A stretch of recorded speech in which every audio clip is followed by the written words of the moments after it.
Hi, and welcome to the Christmas Jammies podcast. I'm your host, Rachel Logan. This is Alexa Logan, and we're going to be talking today about medications.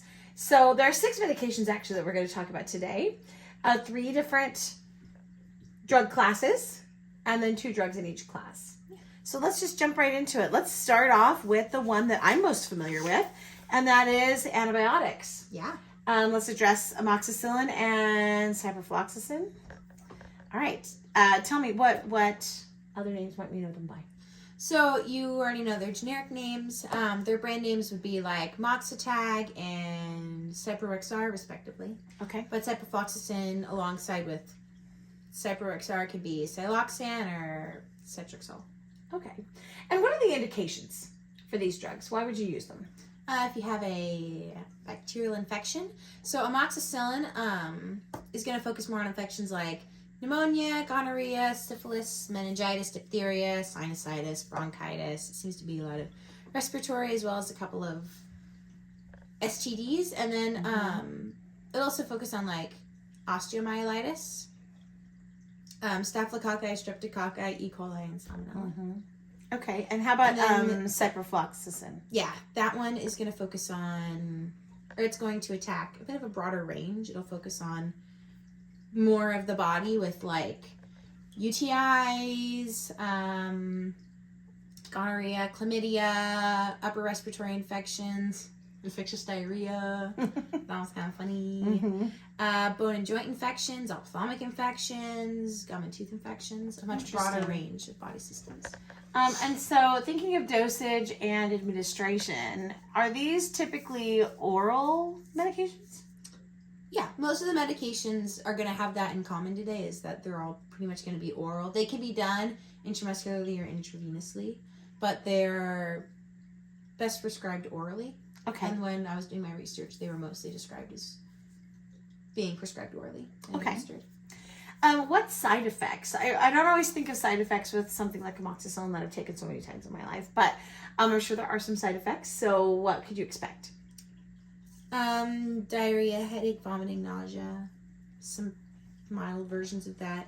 Okay. If you're having more severe symptoms of those things, then you would want to contact your doctor and let them know, like, hey, move a problem. Yeah. If you're concerned about anything at all, actually, just talk to your doctor. Yeah. Even if you're like, this is On a the symptom phone. they told me about. If you feel like it's a lot, just tell Yeah. your doctor. Always feel free to tell your doctor. Yeah. You know?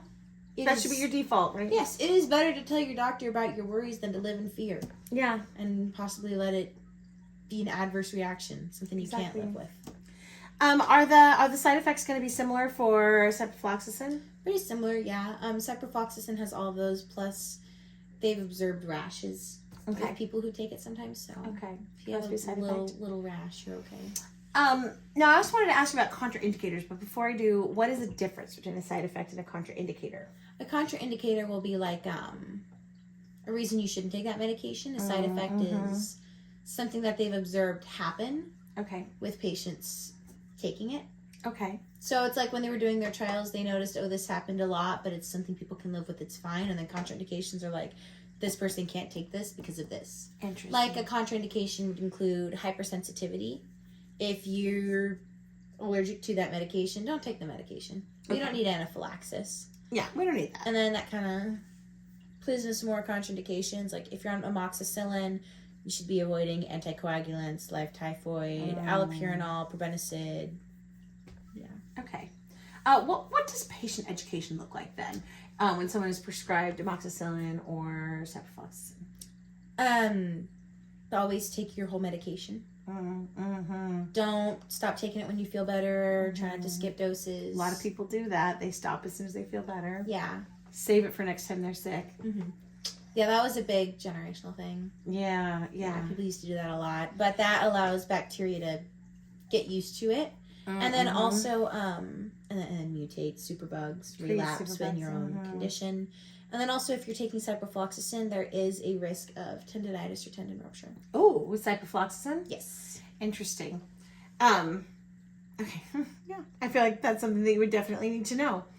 Let's go back to, let's talk about the mechanism and the action of these drugs, because as you're talking about, it's really, really, really important. You don't want to create superbugs. I'm assuming that's I'm assuming we'll understand why that is if you explain the action or the mechanism of the drug. How does it work? So for amoxicillin, the antibiotics are a little bit different because their mechanisms are different because antibiotic is a much broader family of drugs, whereas the next two sections are going to be much more similar. Okay. Amoxicillin it targets bacterial cells, and it makes it so that the newly rapidly growing cells can't build rigid, good cell walls. And so then they break and get flooded. Fascinating. So they can't have large amounts of them reproducing because they're all breaking and dying. Right. And then with so you finish your medication so they can't. Yeah. So they don't. Get used to their cell wall breaking down. Yeah. And then ciprofloxacin, it goes into the cell and it affects the DNA gyrase, which is a protein that affects cell replication, and so it affects the DNA so it can't unwind to replicate the DNA. It keeps it. Wow. Yeah. It prevents it from replicating. That's fascinating. Yeah. These work totally differently. Yes. That's really interesting. So amoxicillin is a penicillin, and ciprofloxacin is a fluoroquinolone, which are just their two little families. Yeah. So it's also why, like, if you're allergic to amoxicillin, you can still take ciprofloxacin because they're different types of antibiotics. Excuse me. My friend's daughter, she can't take amoxicillin, but she often take. Yeah, because it's a broad spectrum that's not related to penicillin. So you Interesting. cover a lot of bases, and it's not related to penicillin, which is known for allergies. Interesting. All right, so let's go talk about our next drug class. Let's talk about corticosteroids. We talked about antibiotics. Let's talk about corticosteroids. Actually, real quick, I did think it was pretty interesting that some of the contraindications of the last one and the drug interactions were similar. Like you couldn't take it if you were on coagulants or if you were taking allopurinol and probenecid, and those were two drug interactions with a lot of blood coagulants or blood anticoagulants, oral contraceptives, probenecid, other antibiotics, allopurinol. Those were all contraindications and drug interactions. Interesting. Which I just wanted to point out real quick, so I thought they were interesting. Yeah, no, I appreciate We that. can keep going. I appreciate that. So let's talk about corticosteroids, and let's zero in on two in particular: methylprednisolone and hydrocortisone. Yes, which are Medrol and Cortef, respectively. Okay. So what are the mechanisms and the actions of these drugs? So these ones are going to work a bit more similarly because corticosteroids are steroids. Steroids are going to work really similar. And then it's also partially because all steroids are going to be derived or structurally similar to the naturally occurring steroid hormones in our body. Interesting. Like cortisol, which we can come back to that too. So what they do is they function like a steroid hormone, and they're going to go into the cell, and they're going to bind to a receptor inside of your cell. But these medications are going to go in, and they're going to bind to suppress inflammation or an immune response. Oh, okay. Calm things down. Calm things down. So what are the indications then? Why would you be... There are so many indications. They cover a lot of bases. They handle a lot of things because they function like a steroid hormone. Yeah. So they can do a lot. They can go a lot of places. And so they'll function on things like primary or secondary adrenocortical insufficiency, congenital adrenal hyperplasia, which both include the adrenal glands, which are the little mashed potatoes on your kidneys. Okay.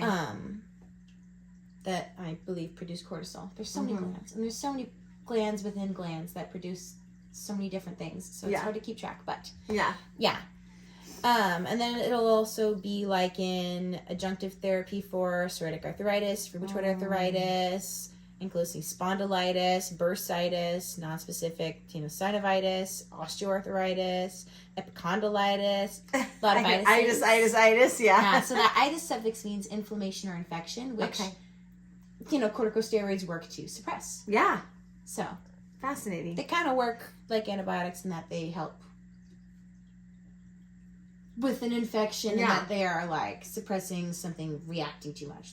And they seem to work on all over the body because I was kind of like some at your antibiotics do, like the ciprofloxacin. Yeah, because I'm just looking at dermatologic, that comes after it. Ophthalmologic, respiratory, hematologic, gastrointestinal, neoplastic, which is it's fascinating. Stuff. Yeah. It covers lots of body systems, handles a lot of different conditions, but that's something it differs from antibiotics with, is that it's not going to handle infections the same way. It's going to handle more non-infectious illnesses, more chronic-esque conditions. Okay. And the administration is typically oral as well. Yeah, these are all going to be through an oral administration. Okay. Primarily. What are the side effects going to be with First, I'd just like to say, oral administration does have a pretty big window from what I researched, and so respectively to when we first mentioned them, Medrol and Cortef, it'll be like 4 to 48 milligrams a day, and then oral 20 to 240 milligrams a day.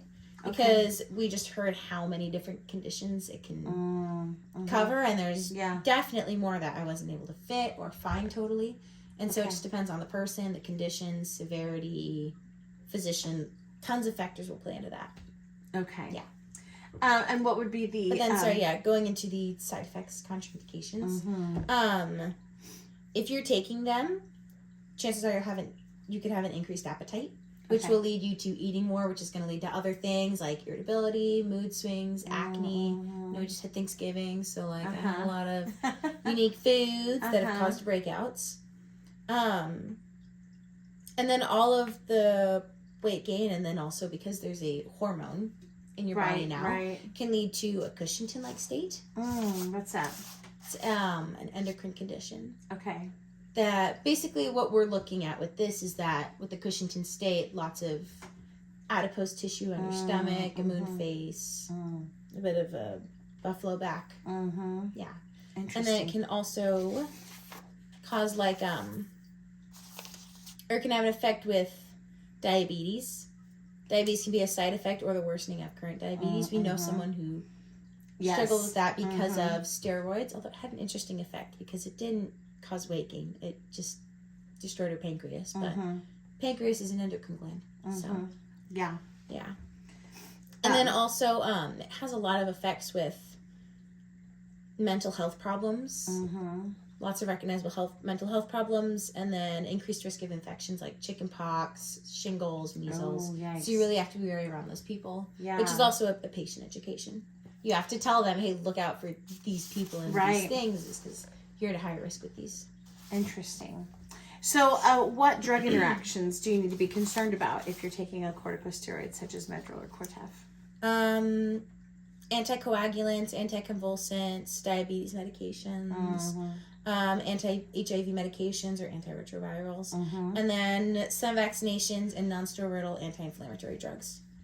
And if you're looking into some natural remedies, you should be wary of kava, St. John's wort, and grapefruit. Grapefruit? Yes. Grapefruit?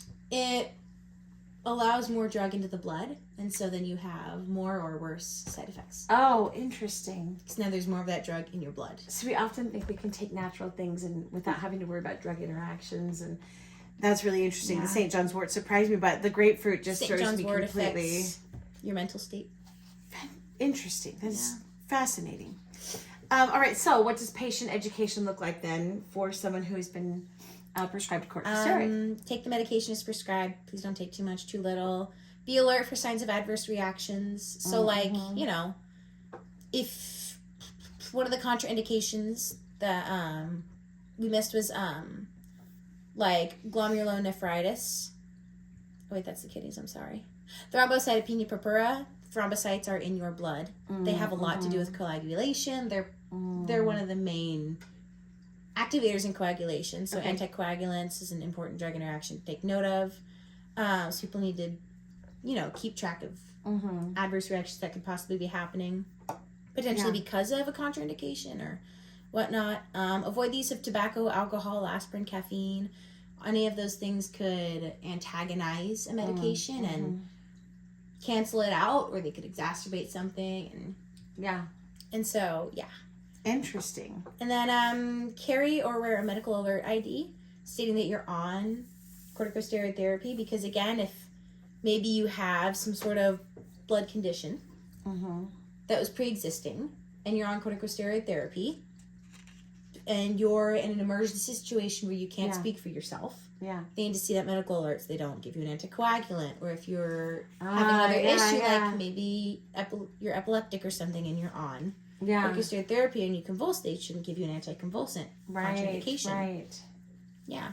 Interesting. And then avoid people who have those respiratory infections like or like just any other infections Yeah. because it suppresses that immune response. Yeah. So avoid those people with chickenpox, measles. Interesting. All right, so let's look at our third drug class. We talked about antibiotics, we talked about corticosteroids. Let's move on to benzodiazepines, and in particular, let's talk about diazepam and lorazepam, also known as Valium and Ativan, respectively. Okay. So how do these guys work? So these are kind of like the corticosteroids in that they have like one primary mechanism, action, function, and they work in the immune system, or not the immune system. They work in your central nervous system. Central nervous. Okay. Kind of working with the limbic system within it and the hippocampus, to suppress your response to conflict or suppression. They work around pain structures in your hippocampus. So. Okay. Yeah. And so they would treat things like if you have an anxiety disorder, if you have a short-term anxiety issue, like maybe you're dealing with withdrawals or you are entering a surgery, that's a pretty big deal. Okay. Those are when you would get those to calm down a little bit because what it does is it works as a sedative. Kind of. It's just like a relaxant, you know. Okay. It chills things out. Kind of like the corticosteroids chill out your immune system, chill out your inflammation. These chill out your nervous system. Yeah. Or central nervous system, I should say. Okay. And again, you know, like you said before, these are most likely administered orally. Yeah. And it handles acute alcoholism and... Oh, sorry. I'm moving on orally. I thought you were... Never mind. Oh no, I did move on to dosages and lost. administration, Yeah, but maybe I cut you off before you're done with the indications. No, I went back. That was on me. But yeah, but withdrawal from acute alcoholism is one of the things that they would use it for. Yeah. All right, this would all be oral, and it'd be respective again. Valium, Ativan, oral 2 to 10 milligrams 2 times daily, or BID, and then oral 2 to 6 milligrams daily, divided across 2 to 3 doses. And that kind of division would happen with like the potency of a drug, or you know, just how you need it administered. Okay. What side effects would you be facing with Valium or Ativan? Drowsiness, sleepiness, dizziness, because it's affecting your central nervous system, your mental state a little bit. It's something that we call a psychotropic agent. So it's working in the psycho part of you. You know, neuro is your brain, psycho is your mind. So Okay. it's going to affect you a little bit like that because it's also calming things down. Oh, It's chilling things out. It's affecting your hippocampus, pain center. And contraindicators.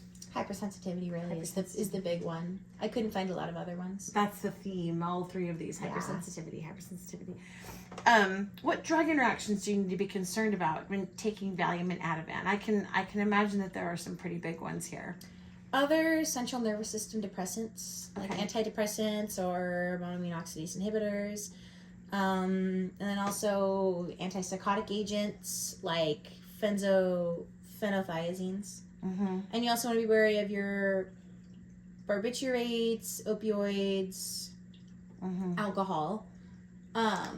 It's used to... for the acute alcoholism. Yeah, and then heroin was also one listed. Okay. So don't take heroin. Don't take heroin with your Valium. Pro tip. Don't take heroin at all, but especially not with your Valium. Yeah. Or your Ativan. What patient education needs to happen when you are prescribed these drugs? Because it's a sedative and it's going to cause some drowsiness, some dizziness, sleepiness. Just warn them, it's probably going to impair your physical and mental abilities, and you're not going to be able to operate heavy machinery. Just need to specify that that's a car when they give it to people. Because if I hear don't operate heavy machinery, I'm like, oh, I'm good. I'm not forklift certified. Yeah, exactly. I think forklifts too. And tractors. Yeah. That doesn't happen in my day-to-day. No. I'm not driving bulldozers or wood chippers. No, but a 2000 Volkswagen Bug convertible is heavy machinery, so. Amazingly so. Amazingly so. She does not look it. Sweet little Kelly. Yeah. And then avoid other CNS depressants like the previously mentioned antidepressants, MAO inhibitors, increase alcohol, drug smoking, all also contraindication or drug interactions you should be wary of, and some of them might be reasons you're taking the drug. Right. You probably shouldn't be taking that. Probably shouldn't be taking it. That's why. Yeah. Yeah. And then something that's unique to this that wasn't in the other two drugs is there's also a dependency risk. Oh, I see. And so you need to warn them there's a risk for dependency, Yes. which is, short-term anxiety Right. relief. And then there is an increased chance of risk and fall in geriatric patients taking Which makes medication. sense because it's making you sleepy, making you Interesting. chill. Yeah.